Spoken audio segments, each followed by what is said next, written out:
Pemirsa, terakhir Mas Zaky berbicara soal tiket dan momentum. Ngomong-ngomong soal tiket nih, hanya PDI Perjuangan yang punya tiket VVIP langsung untuk bisa mencalonkan sendiri kadernya tanpa berkoalisi dengan siapapun, dengan partai politik lain. Bang Kapitra, Ya, oke. gimana? Bang Kapitra, meskipun PDI Perjuangan punya tiket untuk bisa langsung mencalonkan, tapi sampai sekarang belum ada itu calon yang firm dari PDI Perjuangan. Meskipun nampak yang muncul ada Puan, ada Ganjar. Sehingga karena PDI Perjuangan belum firm, sudah muncul suara-suara dari relawan, bahkan relawan itu kader PDI Perjuangan sendiri yang membentuk deklarasi-deklarasi mendukung Puan maupun Ganjar. Bagaimana tanggapan dari PDI Perjuangan atas kemunculan ini? Ya, sebelum saya jawab, ya ada realitas demografi politik ya, bahwa partai politik adalah produsen pimpinan nasional maupun di daerah. Kedua, kader-kader terbaik dari partai politik itulah yang sekarang menjadi pejabat-pejabat negara sebagai pengelola ketatanegaraan. Artinya apa? Rekrutmen kepemimpinan itu sekarang ada di tangan partai politik. PDIP mempunyai konstitusi partai sendiri untuk menentukan siapa calon presidennya yang akan dapat menduduki kursi presiden. Ya, jadi tentu semua kader itu punya peluang yang sama. Tetapi keputusannya sudah diserahkan kepada ketua umum partai, sehingga nanti ketua umum partai lah yang akan mengasesmen dan melakukan penilaian terhadap kader-kader yang terbaik. Untuk itu tidak ada salah, artinya kalau ada aspirasi masyarakat lalu mencoba mengimplementasikan kepada seseorang, dan itulah dinamika demokrasi. Tetapi PDIP mempunyai regulasi sendiri dan punya tata cara untuk menentukan siapa yang layak. Kenapa demikian?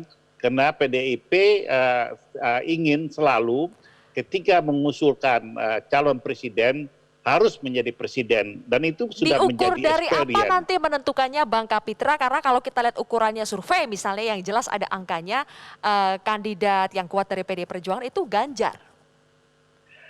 Kita paham ya, kalau tadi ada bicara ada namanya brown lines ya, ada garis abu-abu. Justru di lembaga survei keabu-abuan itu juga kental. Ya, kita lihat waktu Pak Jokowi mulai muncul, semua lembaga survei mengatakan Pak Jokowi tidak punya peluang untuk menduduki jabatan gubernur. Tetapi realitas sosiologi politik masyarakat justru menentukan pilihan kepada Pak Jokowi dan terus naik menjadi presiden.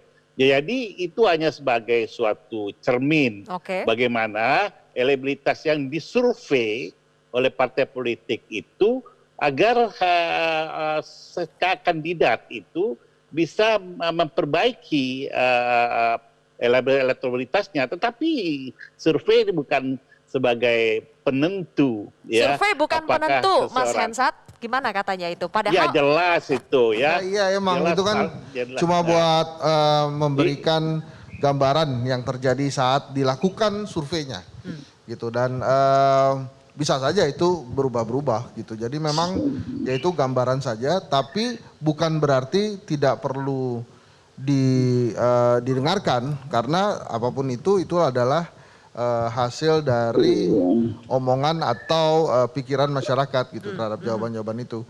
Survei itu acak, dia tidak merepresentasikan, tetapi dia bisa menjadi cermin untuk kandidat itu melihat dirinya sendiri dan memperbaiki.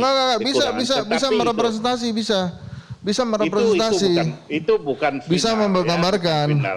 Ya, gitu. Jadi hasil survei itu hanya sebagai media. Saya ingin kembali lagi bagaimana sekarang menteri kepala daerah harus giat memoles diri, tebar pesona, mencari panggung untuk bisa dikenal oleh masyarakat dan naik elektabilitasnya.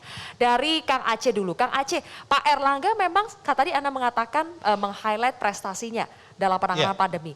Tapi kalau kita lihat dari segi survei, elektabilitasnya itu masih kecil dibandingkan yang lain, dibandingkan kepala daerah misalnya. Nah, bagaimana Golkar menyikapi ini? Iya, sebagai seorang tokoh yang baru muncul di dalam konteks politik sebagai ketua umum partai, kan beliau baru beberapa tahun. ya, dan dalam proses kinerja beliau tentu kan beliau tidak menyatakan bahwa saya akan menjadi calon presiden. Apa yang dilakukan oleh kami untuk mendorong elektabilitasnya Pak Erlangga sebagai calon presiden ini kan baru dilakukan beberapa bulan. Jadi publik masih belum aware dengan kemampuan beliau, bahwa beliau memang memiliki kemampuan untuk memimpin di 2024 nanti. Jadi intinya yang ingin kami sampaikan kepada publik bahwa sebagai partai politik yang nanti di 2024 semua punya kepentingan yang sama ya untuk maju menjadi calon presiden, tentu Partai Golkar tidak boleh juga sebagai partai terbesar kedua di Indonesia ya kita harus confident bahwa kita punya kader terbaik. Masa PSI aja mau mencalonkan kadernya Partai Golkar yang Tapi udah ada besar. suara-suara tadi relawan PCR gitu misalkan mengusung calon dari Partai Golkar juga yang lain. Tapi Saya kira itu sesuatu ya. Ya nggak perlu kami tanggapi secara lebih mendalam ya. Tapi Ada intinya relawan begini. yang muncul di luar kandidat Erlangga Hartarto menyebut nama Luhut Binsar Panjaitan. Gimana itu Kang? Ya tentu saya ingin bicara di sini konteksnya adalah sebagai keputusan partai. Keputusan partai secara resmi telah menetapkan Pak Erlangga sebagai calon presiden di tahun 2024 nanti gitu ya. Dan itu adalah keputusan resmi partai. Tentu saat ini semua kader harus punya effort yang serius untuk bagaimana memastikan agar elektabilitas Pak Erlangga, popularitasnya Pak Erlangga itu terus kita genjot gitu. Jadi yang harus dilihat adalah bahwa ini proses masih 2 tahun. Oke. Dan kita ingin bahwa fungsi partai politik sebagai lembaga yang mendorong kader terbaiknya menempati posisi strategis, kita harus tunjukkan karena itulah tugas partai politik. Baik, gitu. oke. Bagaimana dengan partai seperti PSI yang belum masuk dalam pusat politik yang besar tapi juga tetap ingin mencalonkan kadernya sebagai calon presiden? Pemirsa nanti boleh dijawab ya. Mas Andi, kita harus jeda lagi. Kontroversi masih akan kembali sesaat lagi.